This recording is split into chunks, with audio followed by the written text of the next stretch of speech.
Jangan lupa subscribe agar tidak ketinggalan informasi seputar P3K. Peraturan Menteri Nomor 28 Tahun 2021 tentang pengadaan P3K JF Guru pada instansi daerah tahun 2021. Peserta seleksi. Jadi P3K Guru ini peserta seleksinya secara khusus ada 4 jenis ini, Bapak sekalian. Yang pertama adalah tenaga honorer kategori 2 sesuai dengan database THK2 di BKN. Jadi database ini sudah ada di BKN dan itu sudah fix nama-namanya, Bapak sekalian. Yang kedua adalah guru non-ASN atau mungkin beberapa menyebutnya sebagai guru honorer.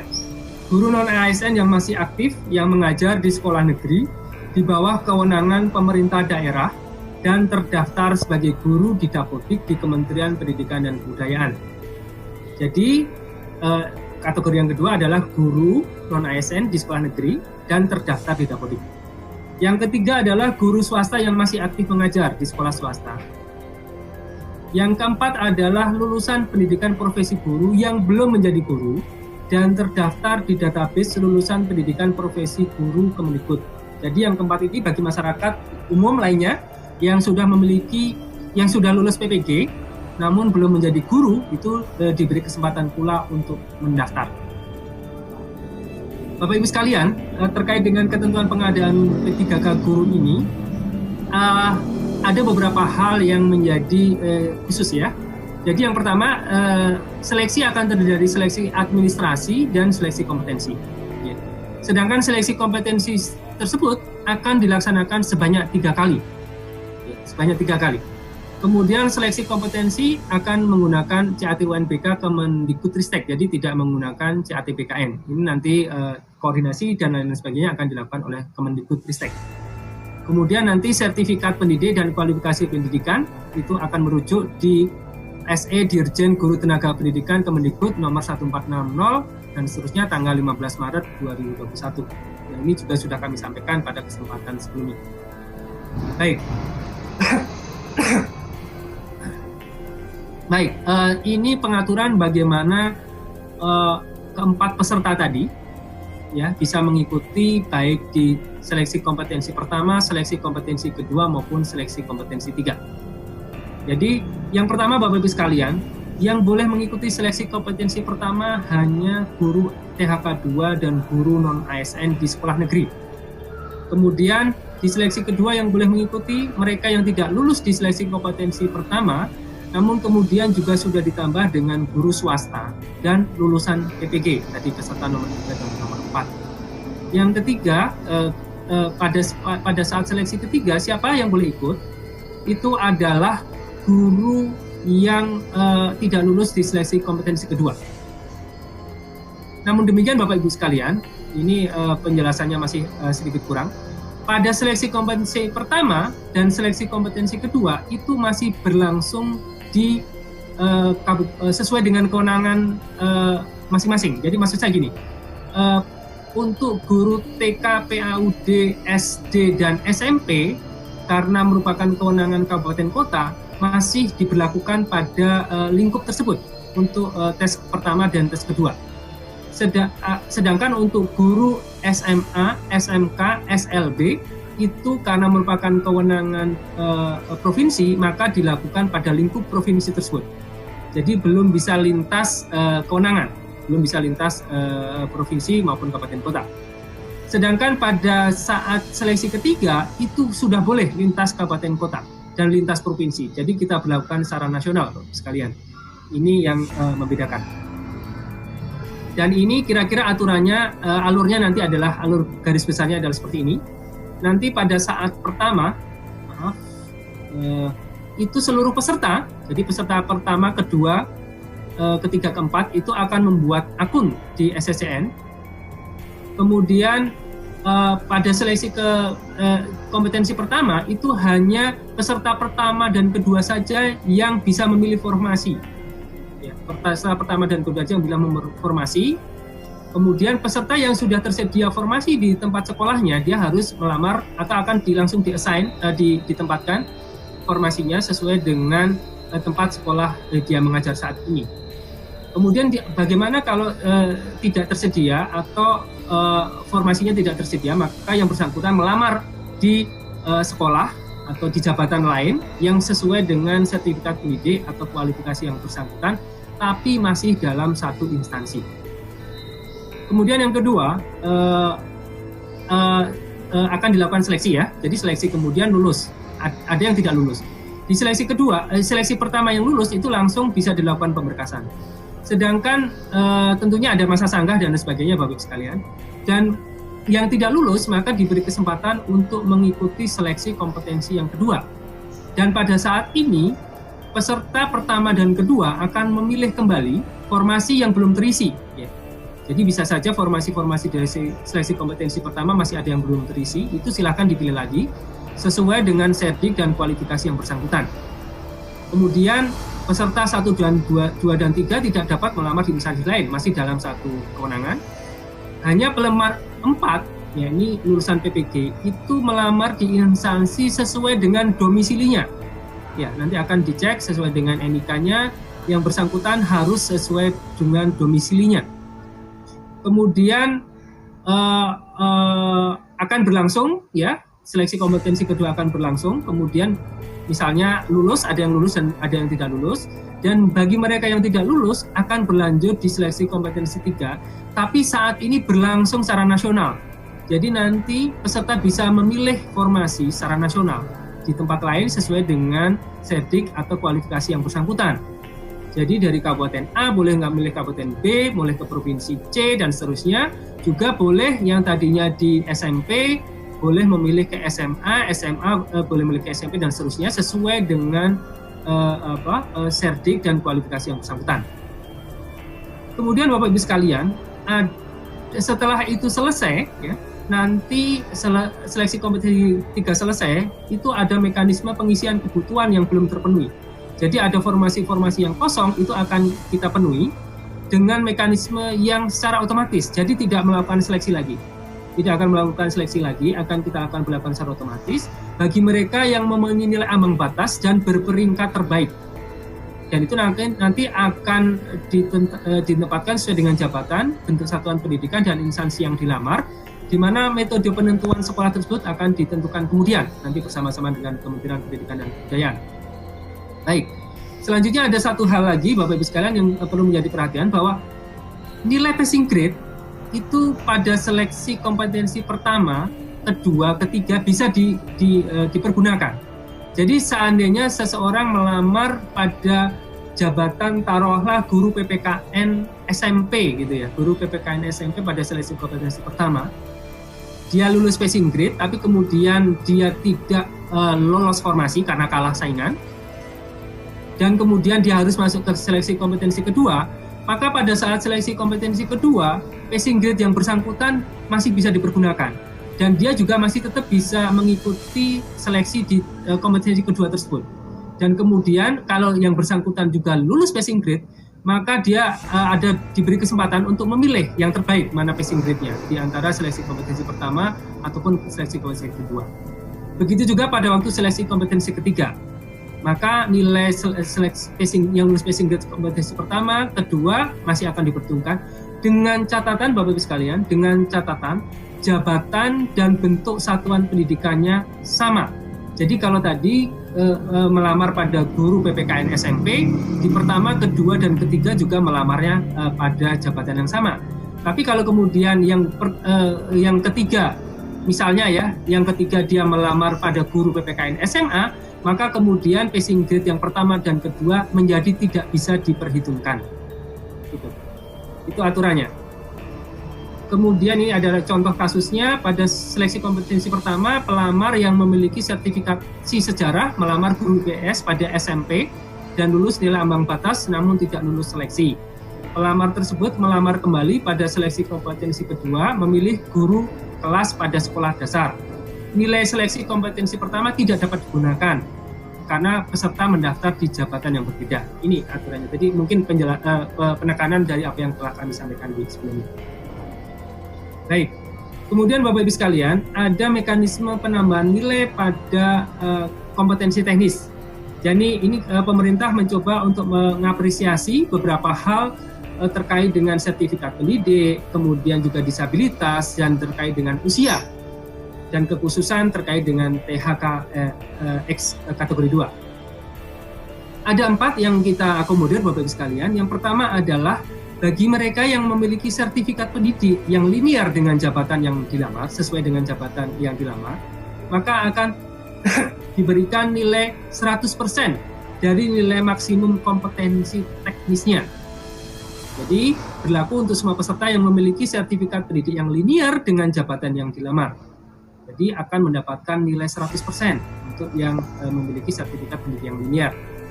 Kemudian apabila yang kedua, tambahan nilai apabila yang bersangkutan berusia di atas 35 tahun.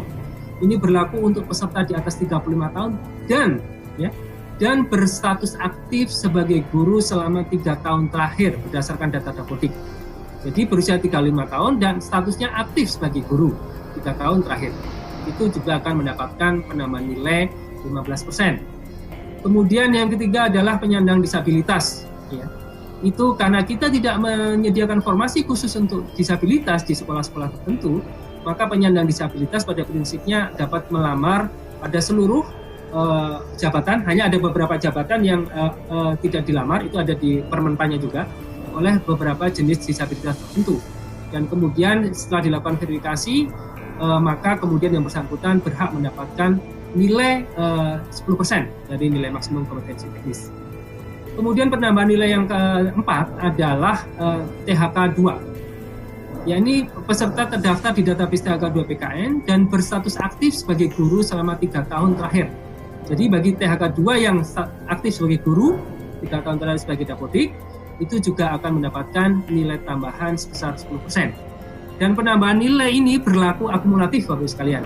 Jadi seseorang yang berusia di atas 35 tahun dan kebetulan yang bersangkutan merupakan penyandang disabilitas, maka akan mendapatkan penambahan nilai 15% plus 10%, yakni 20%. Dan kalau kebetulan yang bersangkutan adalah THK 2, maka mendapatkan nilai tambahan lagi 10%.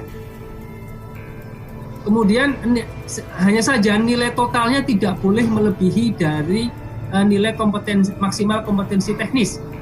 Jadi misalnya yang bersangkutan tadi sudah mendapatkan 35% dari kompetensi teknis, kemudian ternyata yang bersangkutan mengikuti tes dan lulus dengan nilai misalnya 90% dari kompetensi teknisnya. Maka bukan 90 plus 35 atau 125 nilai yang bersangkutan, tapi menjadi 100 karena maksimum nilai kompetensi teknis adalah 100. Itu yang kami lakukan. Baik. Saya kira ini contoh kasusnya sudah kami jelaskan tadi di depan. Kemudian ketentuan nilai kelulusan. Tadi pelamar yang dinyatakan lulus jika memperoleh memenuhi nilai ambang batas dan berperingkat terbaik, tadi sudah kami sampaikan.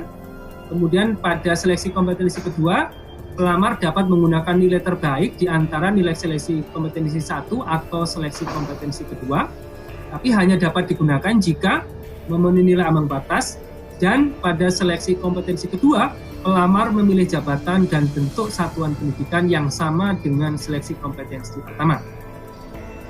Kemudian nilai seleksi kompetensi kedua hanya dapat digunakan jika memenuhi nilai ambang batas. Begitu juga pada saat tes ketiga tadi, nilai ambang batas pertama, kedua, dan ketiga dapat dipergunakan dengan ketentuan yang mirip dengan sebelumnya. Kemudian yang selanjutnya adalah ketentuan kelulusan jika pelamar memiliki nilai akhir yang sama. Jadi ini juga berlaku untuk yang P3K tadi, yang jabatan fungsional yang lainnya selain guru, bahwa yang pertama akan dilakukan, ya, apabila nilainya sama, akan dilakukan penentuan berdasarkan nilai kompetensi teknis yang lebih tinggi dulu. Jika terjadi kesamaan nilai kompetensi teknis yang lebih tinggi yang akan diluluskan. Kemudian jika terjadi misalnya yang A, nilai kompetensi teknisnya masih sama juga, maka didasarkan pada nilai kumulatif kompetensi manajerial dan sosiokultural yang paling tinggi. Jadi nanti passing grade kompetensi manajerial dan sosiokultural itu dijadikan satu, Bapak Ibu sekalian, dan itu mana yang paling tinggi, itu yang akan menjadi penentu untuk keduanya. Dan seandainya di proses B masih sama juga, maka akan digunakan, ya, kelulusan didasarkan pada nilai wawancara yang paling tinggi. Dan ternyata kalau C-nya juga masih sama juga nilainya, maka ketentuan kelulusan didasarkan pada usia yang lebih tinggi dari peserta-peserta yang bersangkutan. Masa sanggah. Masa sanggah pada prinsipnya sama. Peserta yang keberatan itu mengajukan sanggahan paling lama 3 hari sejak hasil seleksi diumumkan. Kemudian sanggahan diajukan oleh portal SSASN. Kemudian panitia wajib memproses sanggahan tersebut dan selanjutnya mengumumkan ulang hasil sanggahan tersebut paling lama 7 hari sejak berakhirnya waktu pengajuan sanggah. Sekarang kita menuju ke yang kedua, Bapak Ibu sekalian, terkait dengan Permenpan RB nomor 29 tahun 2021 tentang pengadaan P3K untuk jabatan fungsional. Jadi ini untuk seluruh jabatan fungsional. Baik, kita mulai saja untuk ketentuan umum di P3K, Bapak Ibu sekalian. Setiap warga negara Indonesia dapat melamar menjadi P3K dengan ketentuan usia paling rendah 20 tahun dan paling tinggi 1 tahun sebelum batas usia pensiun pada jabatan tersebut.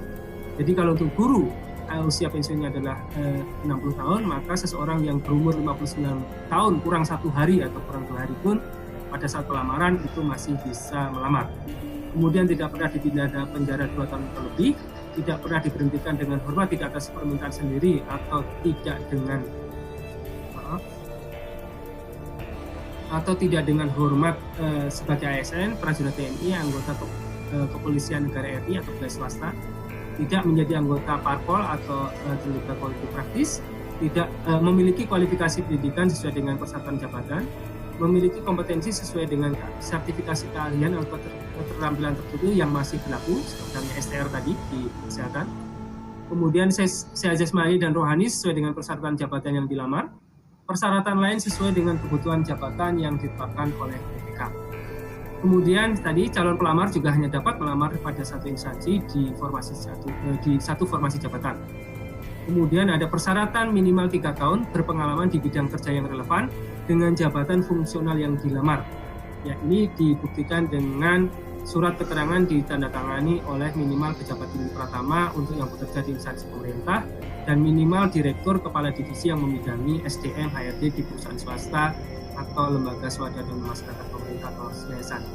Persyaratan-persyaratan terkait dengan 3 tahun dan STR, kemudian sertifikasi dan sebagainya kita atur dalam keputusan menteri. Kemudian terkait dengan seleksi P3K-nya sendiri, Bapak Ibu sekalian, nanti ada seleksi administrasi, hanya ada 2, berbeda dengan CPNS. Di CPNS ada seleksi administrasi, kemudian SKD dan kemudian SKB. Tapi di seleksi P3K hanya 2, seleksi administrasi dan seleksi kompetensi saja. Di mana pada seleksi administrasi kita lakukan pencocokan persyaratan administrasi dan kualifikasi dengan dokumen pelamaran, sedangkan pada seleksi kompetensi itu dilakukan untuk menilai kesesuaian kompetensi manajerial, teknis, sosiokultural yang dimiliki oleh pelamar dengan standar kompetensi jabatan. Kemudian untuk seleksi kompetensi sendiri terdiri dari teknis, manajerial, sosiokultural, dan kemudian dilanjutkan dengan wawancara yang berbasis komputer. Itu dalam satu rangkaian. Materinya kurang lebih seperti ini. Saya kira tidak akan kami berikan terlalu detail. Hanya yang teknis ya tentu saja yang berkaitan dengan bidang teknis jabatannya. Sedangkan pada kompetensi manajerial itu akan terkait dengan pengetahuan, keterampilan, dan sikap perilaku dalam berorganisasi yang dapat diamati, diukur, dan dikembangkan terkait dengan integritas, kerjasama, komunikasi, orientasi pada hasil, pelayanan publik, pengembangan diri dan orang lain, mengelola perubahan, pengambilan keputusan. Sedangkan pada sosiokultural itu pengetahuan, keterampilan, dan sikap perilaku dalam berinteraksi dengan masyarakat majemuk dalam agama, suku dan budaya, perilaku, wawasan kebangsaan, etika, nilai-nilai, moral, emosi, dan prinsip dalam peran pemangku jabatan sebagai perekat bangsa yang terkait dengan kepekaan terhadap perbedaan budaya, kemampuan berhubungan sosial, kepekaan terhadap konflik, pengendalian diri, dan empati. Selanjutnya untuk seleksi kompetensi teknis Bapak Ibu sekalian pada prinsipnya seluruhnya menggunakan CAT. Hanya kalau seandainya instansi pusat maupun daerah ingin menambahkan seleksi kompetensi tambahan, itu juga kompetensi tambahan juga masih dimungkinkan. Namun segera saja bersurat untuk mendapatkan persetujuan dari Menteri PAN RB. Dan jumlahnya hanya 1. dan ini tidak seluruhnya akan kami berlakukan untuk kompetensi teknis tambahan ini, dan beberapa hal instansi pusat itu akan memang kami setuju untuk kompetensi teknis tanpa CAT, seperti untuk yang jabatan madya, yang untuk peneliti, dan beberapa jabatan madya di dokter spesialis. Itu nanti kompetensi teknisnya tidak menggunakan CAT, tapi menggunakan persyaratan lain yang cukup ketat. Ada beberapa hal yang nanti disampaikan di pesan. Baik, kemudian terkait dengan kompetensi teknisnya. Baik, selanjutnya seleksi wawancara, Bapak Ibu sekalian, bahwa sesuai dengan PP yang ada, seleksi wawancara dilakukan dengan mempertimbangkan integritas dan moralitas itu akan dilaksanakan dengan metode CAT. Jadi nanti begitu selesai yang seleksi kompetensi teknis, langsung 10 menit kemudian dilakukan dengan wawancara yang berbasis CAT. Kemudian selain itu Bapak Ibu sekalian, masa sanggah juga kita berlakukan untuk P3K sebanyak 2 kali, yakni setelah pengumuman hasil seleksi administrasi, ini sama 3 hari, kemudian nanti harus menjawab 7 hari, instansinya masih kurang, ada beberapa yang tertulis. Kemudian juga pada nanti selesai hasil akhir seleksi, juga nanti diajukan sanggahan 3 hari oleh pelamar, kemudian dijawab oleh instansi selama 7 hari. Kemudian pengisian formasi kosong pada prinsipnya mirip, tapi hanya tidak ada pengisian di formasi khusus ke formasi umum dan sebaliknya, ya, karena di P3K kita tidak membagikan formasi tersebut seperti itu. Kemudian instansi pusat juga dapat diberlakukan pengisian hanya terbatas pada yang telah dikelompokkan tadi, yang unit, yang jabatan dan unit penempatannya, jabatan dan kualifikasi pendidikannya sama. Kemudian pada waktu pengumuman hasil akhir itu juga sama, kita berlakukan punishment apabila yang bersangkutan ternyata kemudian mengundurkan diri, sama halnya dengan CPNS.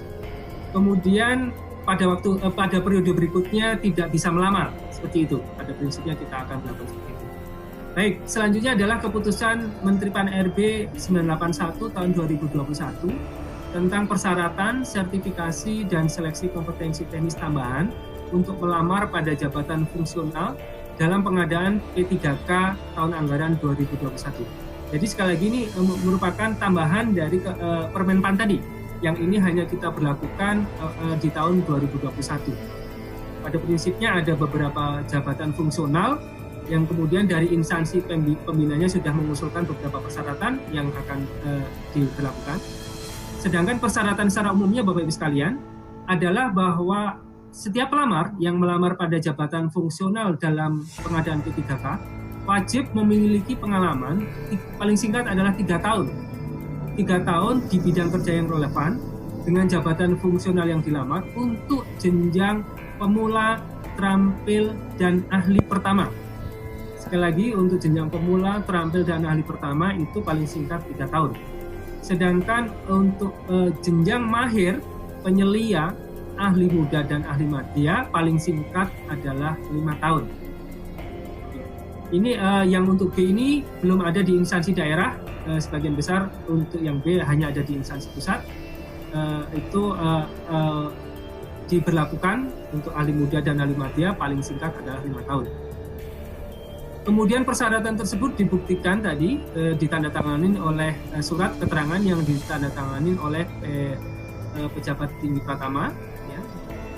Kemudian untuk mereka yang bekerja pada perusahaan swasta, lembaga swadaya non pemerintah atau yayasan, itu paling rendah adalah direktur atau kepala divisi atau yang membidangi SDM atau Human Resource Development. Saya kira demikian Bapak Ibu sekalian yang dapat kami sampaikan. Terima kasih atas perhatiannya.